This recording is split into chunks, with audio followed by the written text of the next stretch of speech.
Hello, and thank you for tuning in to our project presentation for CS7641 Machine Learning at Georgia Tech. Our project is named TraffiCluster. My name is Jack Henderson, and today I'm joined in presenting you an overview of the work we've done on the TraffiCluster project by project partners Hossein Amiri, Mia Markovich, and Ethan Schneider. To shed some light on the why of our group's name and to provide insight into the work we have done, it's important we first motivate the project. We all concluded that with the advent of shared human autonomy transportation, especially in anticipation of predominantly autonomous vehicle-occupied roadways, that assuring the utmost in AI safety was a top priority. One of the most computationally demanding tasks on which self-driving architectures depend is perception. That is, perceiving the various signs and signals, just as humans do, is central to safe navigation on the shared human autonomy roadway. TraffiCluster's aim has been to address the semi-static case of traffic sign classification using a wealth of visual data provided by a group called Mapillary, whose traffic sign dataset we parsed through to extract just the traffic signs surrounding Georgia Tech's campus in Atlanta, Georgia.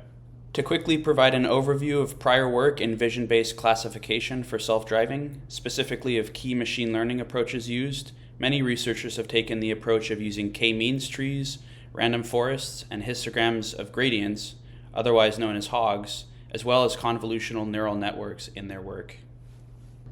After doing a deep research online through Kaggle and published papers, we found this website called Mapillary to collect our desirable data. This website allows users to filter images based off of locations and tags, with the tags being used of the traffic signs possible. We focused on the area which you can see here on the right, which is just south of Georgia Tech campus and downtown Atlanta. We focused on this area, which gave us more than enough images of traffic signs with different angles and qualities from different years. We first took the website's GUI by downloading a JSON annotated file and then exploited the API to download and crop images and store on our drive for preprocessing. Later on, we noticed that our data was pretty skewed because of a massive highway running through the middle and giving us a lot of highway signs. So we decided to clip any labels that had relatively large distributions and augmented the ones that were somewhat low in distributions. We used OpenCV's built-in functions to increase sharpness, solarize, change the brightness, and tone the image.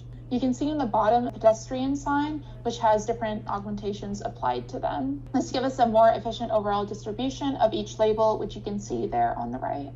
For the unsupervised learning section, we came up with a pipeline consisting of feature extraction, dimensionality reduction, and clustering, then evaluation. Where the dimensionality reduction is done via PCA, the clustering is done predominantly via k-means, while other clustering techniques such as GMM or dbScan were tried. While for evaluation, we used the silhouette coefficient and Davis-Boltzmann index. The feature extraction portion changed throughout the course of this project to find the best one that worked with our dataset. We first started with VGG16, a pre-trained CNN, using this as a feature extraction tool, which we found did not perform that well, giving final metrics showing that the clusters were not well defined. We then tried Hogg's feature extraction, which produced similar results to VGG16. After the midterm report, we used the autoencoder we trained in supervised learning section as a feature extraction tool. To use the autoencoder from the supervised learning section, we added additional convolutional block layers, dense layers, and L1 regularization to help extract the features, then proceeded using PCA for dimensionality reduction and k-means clustering on the resulting features. Passing the latent feature space into PCA, then clustering on these features, we used the elbow method to find the best number of clusters for our k-means. We then produced a better output than the previous feature extraction methods, specifically a silhouette coefficient value of 0.34 and Davis-Boltzmann index value of 0.8. Both were better than the previous results, but still not fantastic for what we had hoped for. We believe this was caused by either our data not being well suited for unsupervised learning or needing to improve upon our autoencoder architecture. For the supervised part of our project, we tried a hybrid type of autoencoder that shrinks an image using convolutional chains of neural networks to shrink image data, aka encoding, and then expanding those compressed information, aka decoding. This would deliver an encoder trained based on the specific case that might be useful for other related purposes. To train the network, we split the data with portions of 70, 20, and 10% for training, validation, and test sets. After tuning our model using different numbers of layers, filters, activation functions, and more importantly, the type or size of the bottleneck, we found that a network with a fully connected dense layer can work better. More details of our experiment can be found on the website. Here are the results of the tuned autoencoder. We can see the training and validation losses are decreasing almost smoothly. On the right side, we can see how poorly trained autoencoder would predict. In the middle, we have a sample output of autoencoder with 20% dropout on the bottleneck to shrink even more information during a training. While on the right side, we can see the well-tuned autoencoder can reconstruct subtlety in different types of images. After training the encoder, we froze its parameters to avoid another false training step and connected it to the other subsequent small neural network, followed by softmax output layer to classify. We use early stop similarly to avoid overfitting. You can see that accuracies could hit over 90%, and it was almost the same for the test set. Finally, to investigate the roots of errors, we plotted the confusion metrics along with the outputs of autoencoder. We observed that some misclassifications happen because of few logical reasons. Some images were darkened, some that are polarized, some has similar features that are similar to the example here, like one by left and one by right. Generally, the classifier can predict the ones with large features almost robustly, and interestingly, it's the same for the ones with the text, even it cannot reconstruct it.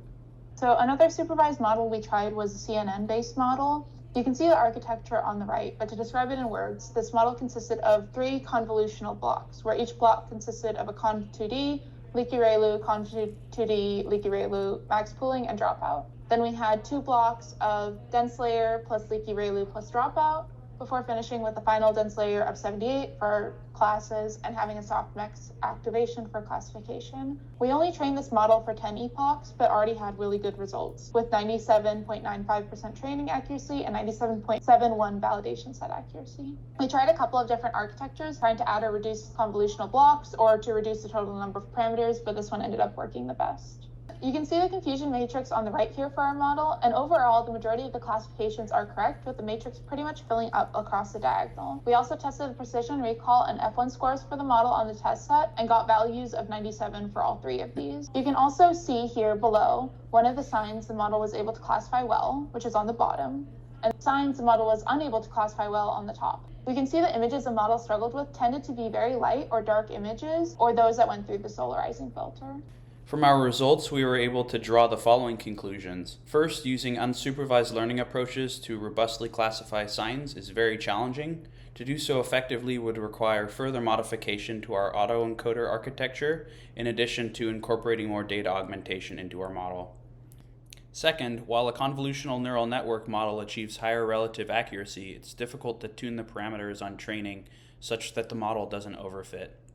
And lastly, while Mapillary's traffic sign dataset provided us with a wealth of raw visual data to incorporate in our model, a lot of the hangups encountered were likely a result of our need to perform extensive data augmentation and pruning to help balance and remove bias from an otherwise biased subset of data we pooled for the surrounding Georgia Tech area.